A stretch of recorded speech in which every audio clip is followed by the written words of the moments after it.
muchas personas es una tradición atravesar la frontera México-Estados Unidos y quedarse por periodos y periodos de tiempo en un país o en otro.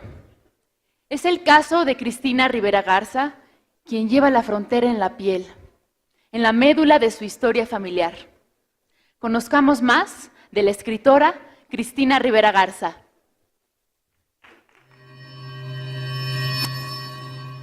Cristina Rivera Garza, narradora y poeta, licenciada en Sociología por la UNAM, maestra y doctora en Historia Latinoamericana por la Universidad de Houston. Actualmente es profesora distinguida de Estudios Hispánicos y de Escritura Creativa en la Universidad de Houston, donde creó el doctorado Escritura Creativa en Español. Obtuvo la beca Salvador Novo en cuento y la beca Jóvenes Creadores del FONCA en poesía. Algunos de sus libros han sido traducidos al inglés, italiano, portugués, alemán, coreano, francés y esloveno. Ha sido distinguida con varios premios, entre los que destacan Premio Roger Calois para Literatura Latinoamericana en 2013, Premio Ana Segers para Literatura Latinoamericana en 2005, Premio Internacional Sor Juana Inés de la Cruz en 2001 por Nadie me verá llorar y en 2009 por La muerte me da. Con ustedes, Cristina Rivera Garza.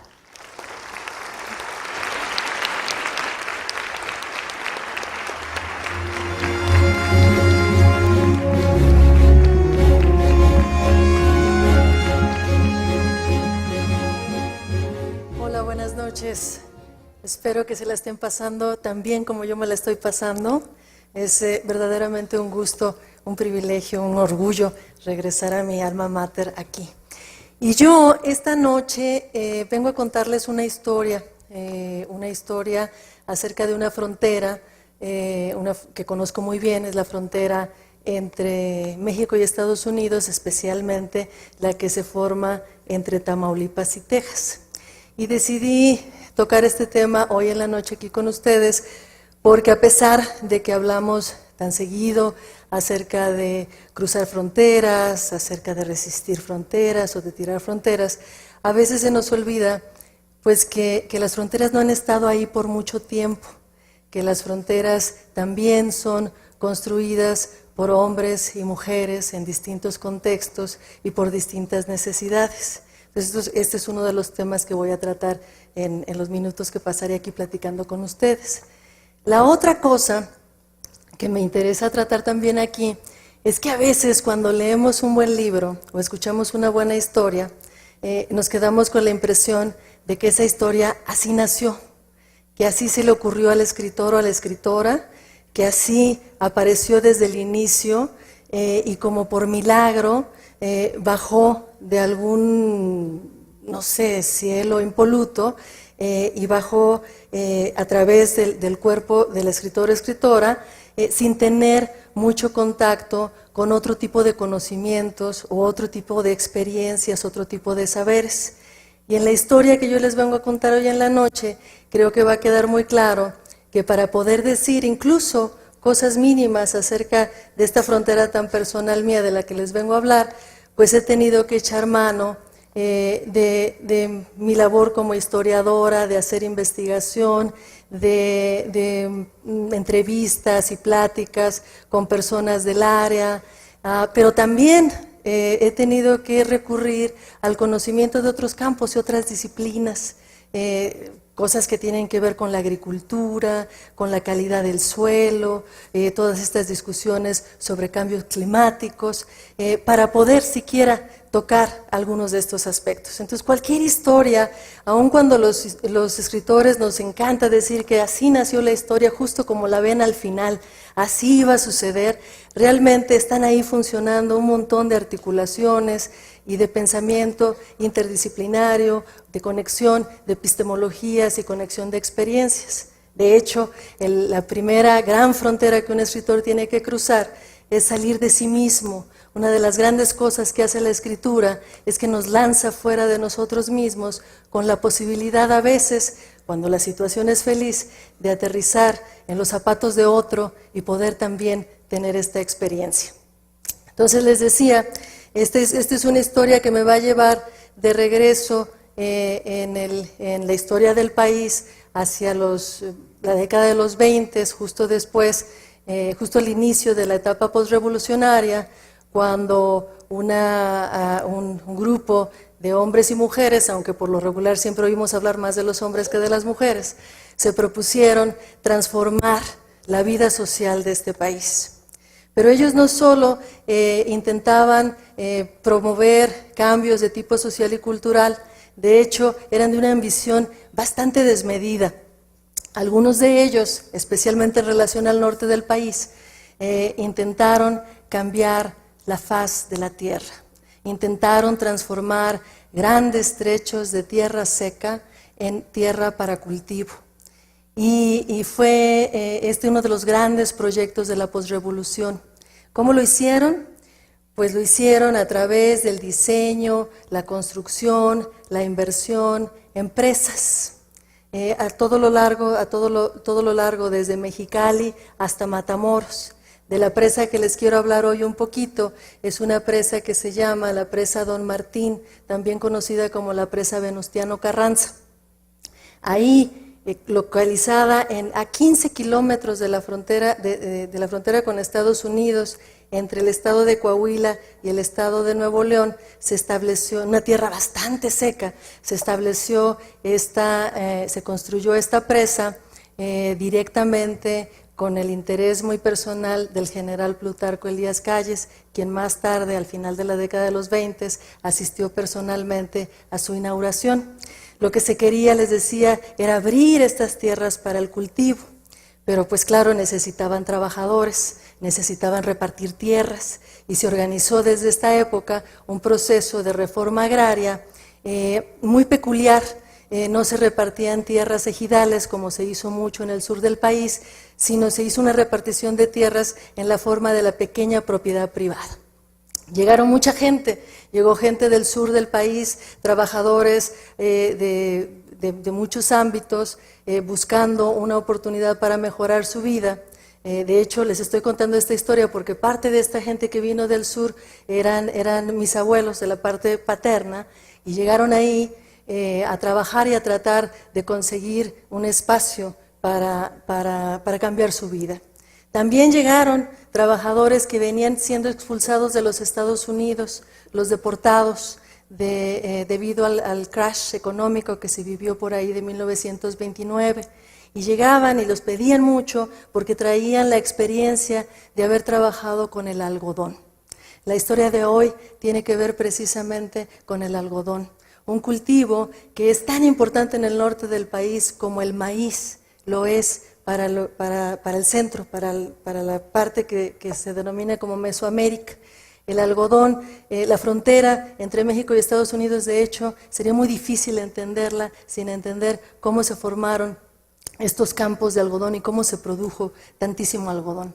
Para 1932 se logró crear una de las cosechas récord en términos de la producción de algodón, y se decidió en ese momento hacer una inversión estatal en la continuidad de la explotación de este recurso. Especialmente el algodón que se produjo en el norte de México era destinado a la exportación. Entonces imagínense, tenemos aquí una gran presa, una gran obra de la ingeniería, tenemos trabajadores de varios lados del continente, y tenemos tierras, pero las tierras no son infinitas. Luego entonces tenemos también conflicto.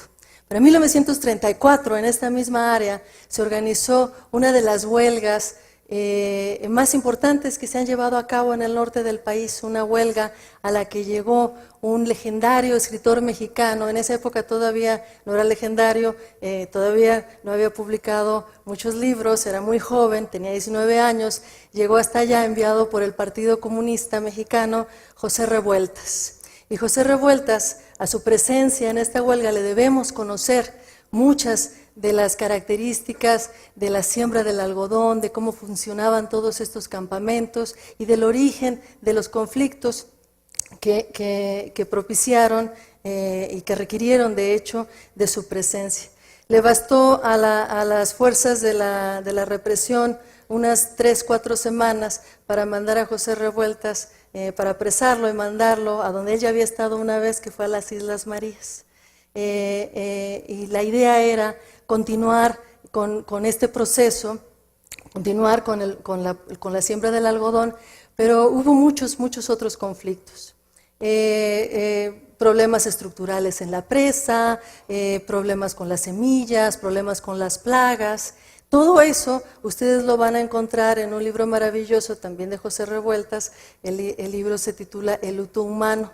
Aunque la acción de la novela parece que toma lugar en el sur del país, en realidad si ponemos atención, muchas de las características y muchos de los elementos que están ahí le corresponden precisamente a su experiencia en Estación Camarón, a un lado de la presa Venustiano Carranza. La historia continúa, por supuesto. Para mí el momento que lo hace absolutamente personal es que yo sé que mis abuelos, tanto del lado paterno como del lado materno, estaban trabajando en las tierras alrededor de esta presa, y ya me permito la libertad como narradora y como novelista.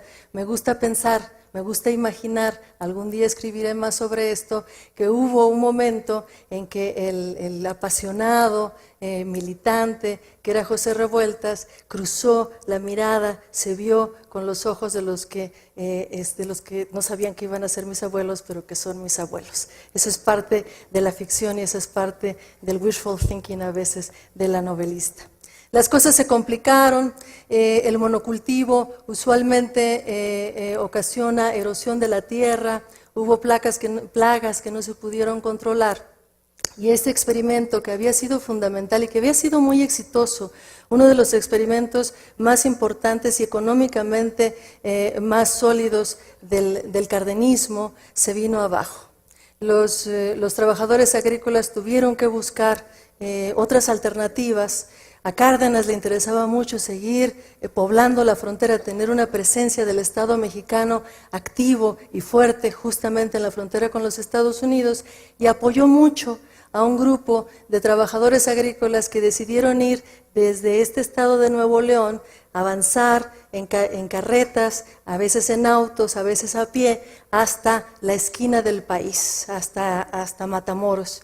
Y ahí, con la ayuda de ingenieros, algunos del centro del país, algunos relacionados con la UNAM, como Eduardo Chávez, lograron construir y seguir con un muy venturoso proceso de producción algodonera. Les cuento esta historia, parecería quedar toda en el pasado, pero vamos a cruzar todavía otra frontera, que eso es algo que hace muy bien la escritura. Les cuento esto de esta área como en este momento, en los 30, una área promisoria, una área optimista, una área que de hecho propició una gran movilidad social entre aquellos que fueron a vivir ahí. Pero también centrar todos los recursos y todos los incentivos en solo un cultivo tiene problemas, ya lo dije antes, problemas muy serios con la erosión, problemas muy serios también de distribución social.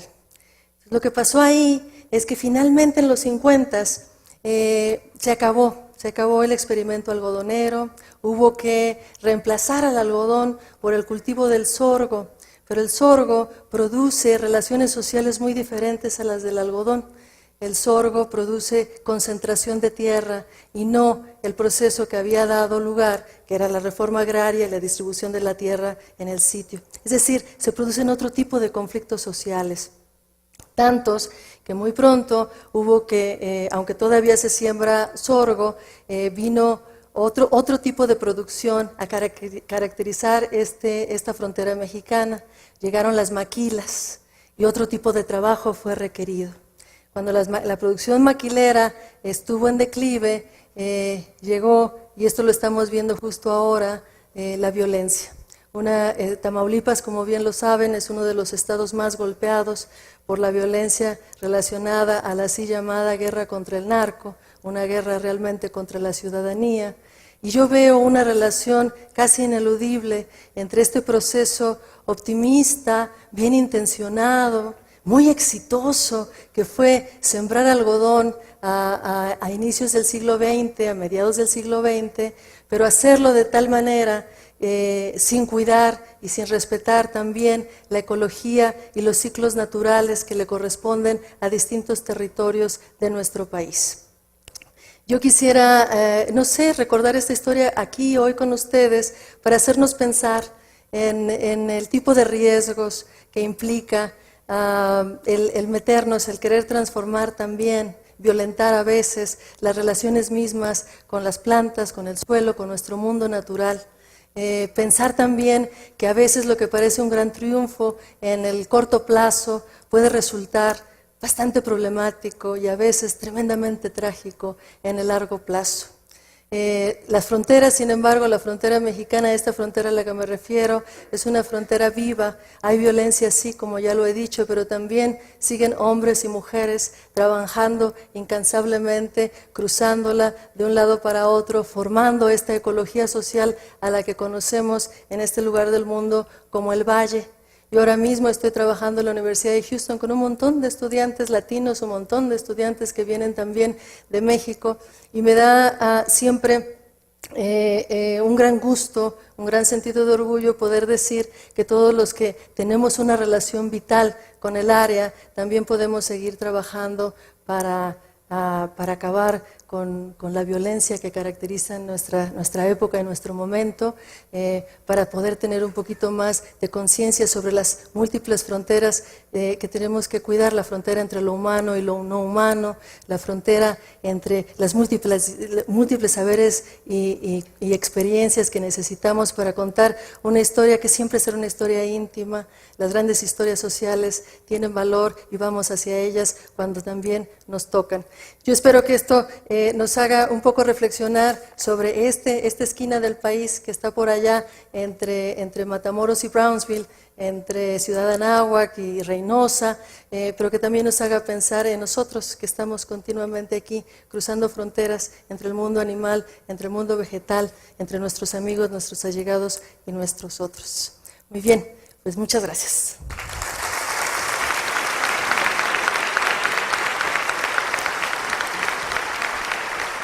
Muchas gracias, doctora Cristina Rivera Garza.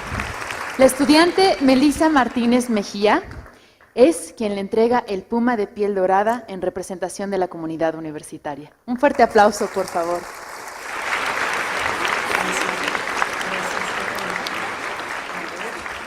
Gracias, buenas noches.